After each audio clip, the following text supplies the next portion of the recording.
Hi everyone, Mimsy here. Today I'm going to show you how to make welt cord, also known as piping. This is used in a lot of home decor sewing. So you would use it in slipcover making or to make pillows or possibly even duvet covers and just a lot of other home decor sewing items. It's quite simple and it makes everything look professional and finished. And it also helps to strengthen your seams. So if you're making a slipcover, welt is a big help in strengthening your seams and just makes construction of your slipcover a lot easier. So let's get started. Okay, so I'm gonna do this tutorial miniature. If you were making welt for a project, you would have a whole 54-inch wide piece of fabric and maybe a yard if you were doing a project. But I'm gonna do this small scale so that you can see the whole thing in one frame. And this fabric will allow you to see the front and the back. Obviously the pink is the front and the white is the back. So the first thing that you want to know about making welt is that you want your welt cord to be on the bias of the fabric, which is on the diagonal grain, or there isn't really a diagonal grain, but on the diagonal to the grains of the fabric. And I do have a video on how to cut fabric straight, square, and on grain. If you watch that, you'll know a little better what I'm talking about. But you see here, the easiest way to figure out a true bias on your fabric is to take your fabric and fold it on a right angle to the selvage. So this is my selvage here, and I'm gonna fold this so that I have a right angle to the selvage. Does that make sense? So if this is the selvage and this is the selvage, I'm going to fold that selvage edge up to meet that other edge and just make sure that this edge here is a right angle to the selvage over here. And this should be a true bias cut.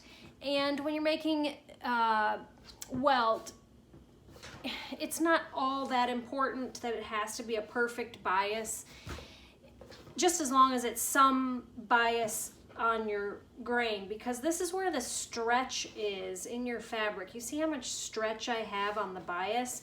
If you try to stretch this fabric, well, this is a little stretchy, but if you try to stretch it on the warp or weft of the fabric, there's no stretch in that.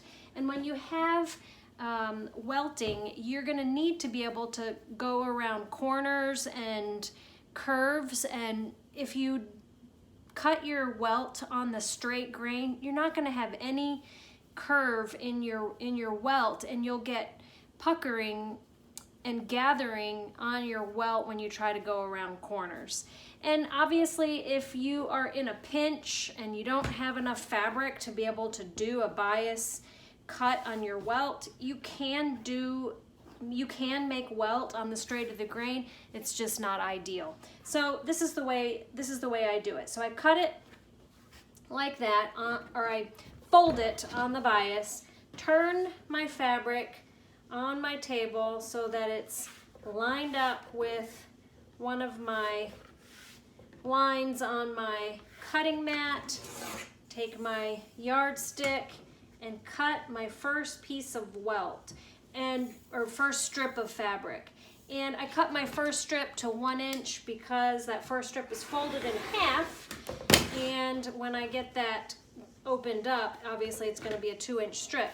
And then you just move right on up your fabric 2 inches every time. And you can follow your cutting mat, or if you have a 2-inch ruler, that works as well.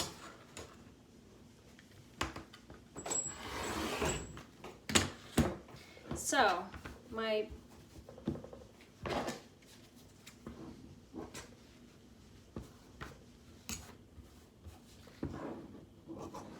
rotary cutter wheel needs to be changed. So there you have all your strips. Now we're going to head to the sewing machine and I'll show you how to sew it together. Okay, so here we are at the sewing machine and I've got my strips all here. And if you fold your fabric on the bias like I showed you, then it will be cut with this triangular shape. And what you're going to do, right side to right side, obviously, you'll flip one over and match it up to the other.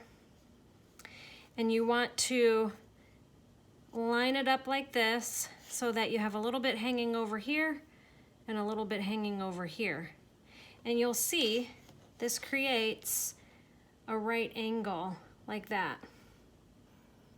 You see that right angle that we've got going here? Now I'm going to put that under my presser foot, and I'm just going to sew pretty much from this corner right here to this corner right here.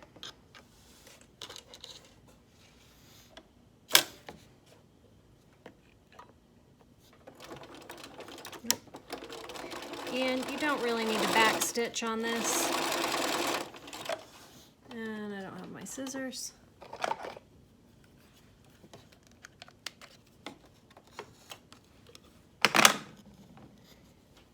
And there you go. Can you see that? See that perfect little seam there? And you just keep doing that. See those two triangles? Just flip one over, right side to right side, line it up like that. So you've got a little bit of triangle hanging off there and a little bit hanging off there. Put that under and drop your needle in right at that point right there where it comes together, and sew right down to that point right there.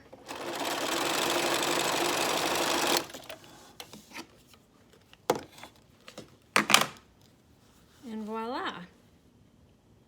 That one is slightly off, but that's okay because this is going to go around the welt cord. And you just continue along like that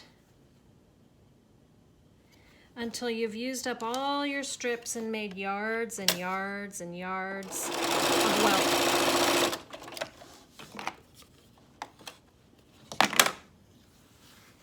See that?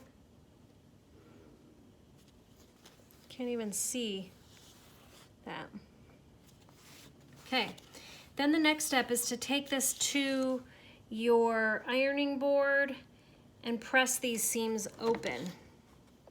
I'm just going to finger press them here for sake of time and grab my welt cord.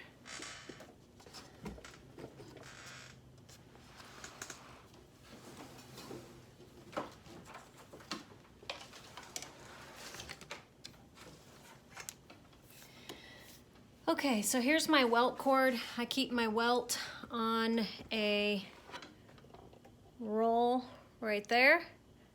That's actually an one of those old torchère lamps, and I just took the top off of it, put my welt cord on there.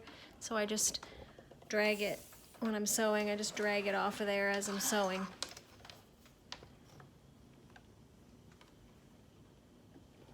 Okay, we're gonna take the end of our cording. Now this is actually plastic because it's made for exterior uses. I'm actually out of the tissue and cotton right now, so I'm going to show you with this. So you put it inside of your fabric, fold it so that your edges meet.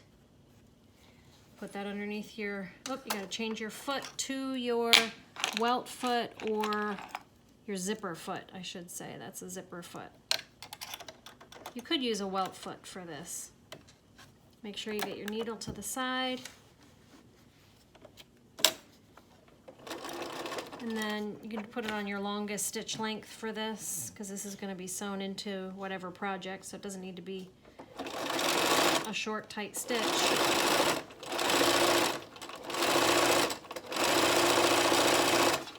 And this is going to be a little bit off because this fabric is just thin cotton and this plastic welt cord is made for exterior, so it's kind of weird. Anyway, that's how it comes out. So you just sew right along the edge of the cording, and just continue that all the way down the length of your strips. And there's your welt cord, and then you're ready to utilize that in all of your home decor sewing projects.